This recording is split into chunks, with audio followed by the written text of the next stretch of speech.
जो टकराएगा मिट्टी में मिल जाएगा। पत्रकार संरक्षण कायदा, पत्रकार संरक्षण कायदा, संरक्षण कायदा, पत्रकार संरक्षण कायदा, पत्रकार संरक्षण कायदा,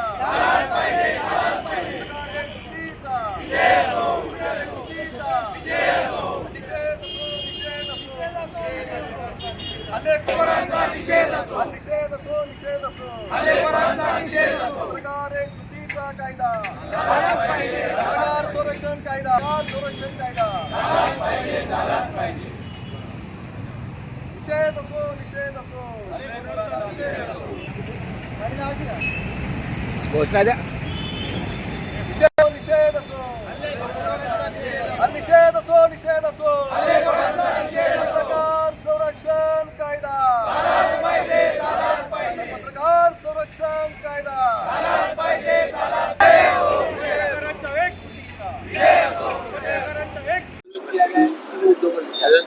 जहां तक महाराष्ट्र के पत्रकारों का संरक्षण का सवाल है, वहां एक तो सीधी बात है कि महाराष्ट्र में पत्रकारों के ऊपर जो हल्ले हो रहे हैं उसमें कई दिन से बढ़ोतरी हो रही है। आप कल देखे कि नासिक में कई पत्रकारों को मारपीट हुई, जहां पर एक पत्रकार को आईसीयू में रखा गया। ये तो अपने महाराष्ट्र की नैतिकता के लिए और पत्रकारिता के लिए बेशर्म की बात है। इस सरकार ने महाराष्ट्र में जो पत्रकारों के ऊपर हल्ले हो रहे हैं उसके तहत एक समिति गठित करने की कोशिश की, उसका निर्णय लिया और महाराष्ट्र के सीनियर आईएएस अधिकारी आनंद कुलकर्णी के नेतृत्व में एक कमेटी गठित की, जिस कमेटी ने इसके ये हल्ला सोर्स जो है उसके तहत एक मसूदा तैयार करके दिया शासन को, जिस मसूदा को शासन ने पारित किया, जीआर निकाला। मंत्रिमंडल ने निर्णय लेने के बाद, जीआर निकालने के बाद हमें ऐसा लगा कि महाराष्ट्र में भी ये कम होएगा। ये कम नहीं हो रहा है। कई दिन से महाराष्ट्र में पत्रकारों के ऊपर हल्ले बढ़ रहे हैं। जो बढ़ रहे हल्ले, ये कानूनन बहुत गलत बात है और जिसका कारण केवल शासन है।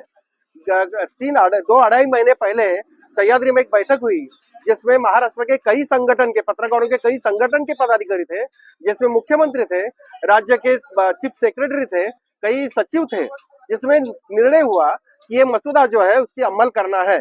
इसके बारे में आदेश भी मुख्यमंत्री ने देने के बावजूद 2.5 महीने के बाद इसके बारे में कोई भी निर्णय हुआ नहीं। उसी के कारण कल जो हल्ला हुआ, जब हमारे कोई पत्रकार पुलिस में गए, उनको बताया कि ऐसा कानून है, तो पुलिस ने बताया कि ऐसा कोई कानून अभी तक तैयार नहीं हुआ है, उसमें कोई मसूदा फिक्स नहीं हुआ है।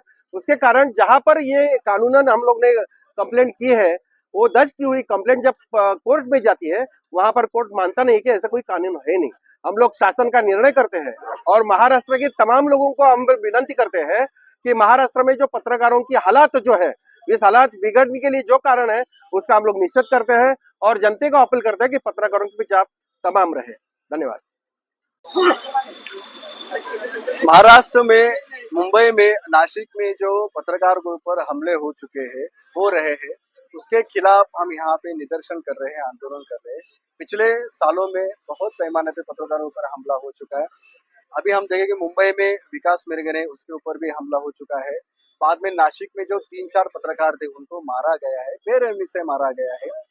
सरकार से हमारी रिक्वेस्ट है कि जो पत्रकार संरक्षण कायदा आप पास नहीं कर रहे, उसका इम्प्लीमेंटेशन नहीं कर रहे, उस कायदों का अगर आपने इम्प्लीमेंटेशन किया, पास किया, तो पत्रकारों को संरक्षण मिल जाएगा। और जो लोग पत्रकार के ऊपर हमला कर रहे उनको थोड़ा सा यहाँ पे अटकाव मिल जाएगा। तो हमारे सरकार से रिक्वेस्ट है, दरखास्त है कि आप जल्द से जल्द ये जो पत्रकार संरक्षण कायदा ये पास कर दीजिए, पत्रकारों का संरक्षण कीजिए।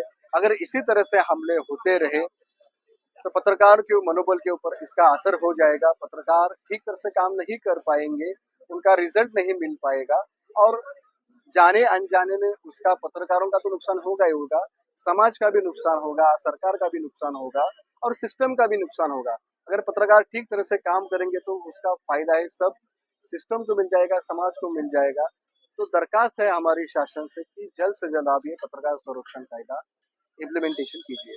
आपसे एक बात जानना चाहिए, कायदा जल्द से जल्द यहाँ पे मंजूर करना चाहिए। पूरे महाराष्ट्र से पत्रकारों ने निषेध किया हुआ है, आंदोलन किया हुआ है, पत्रकार से मांग की हुई है, पत्रकार आंदोलन कर रहे हैं, तो सरकार इसका ध्यान देगी इसके ऊपर।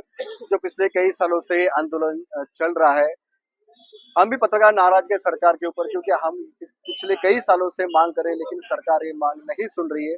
तो मुझे लगता है कि अब तो सरकार ने ये सब सुनना चाहिए और जल्द से जल्द ये जो कानून है ये पास करना चाहिए। आपके बिरादरी से, आपके ही बिरादरी के लोग जो सरकार के गुणगान करने में व्यस्त है और जनता की तकलीफों को नजरअंदाज कर रहे हैं। मुझे लगता है पत्रकारों की वजह से आपको नहीं लगता है कि जो पत्रकार आज इकट्ठे हुए हैं, अगर सब एक जैसे हो जाए और सच और खरी खरी लिखने लग जाए, बोलने लग जाए, दिखाने लग जाए, तो पत्रकार की जो दिशा कुछ अलग होगी। मुझे लगता है कि आप बोल रहे हैं उसमें कई पत्रकार है यहाँ पे अच्छी तरह से काम कर रहे हैं। हमें ये देखना चाहिए कि कौन क्या करता है, इससे अच्छा कौन अच्छा कर रहा है, इसके ऊपर ध्यान देना चाहिए। तो हर जगह पे 19-20 तो होता है, हर जगह कमी ज्यादा तो होती रहती है, लेकिन हमें हमेशा पॉजिटिव सोचना चाहिए। तो पॉजिटिव नजरिए से सोचना चाहिए, पॉजिटिवली दिखना चाहिए, और जो लोग मेहनत करते हैं, आंदोलन करते हैं, सही तरह से काम करते हैं, उनकी आवाज सुननी चाहिए। और मुझे लगता है कि ये आवाज सुननी सरकार।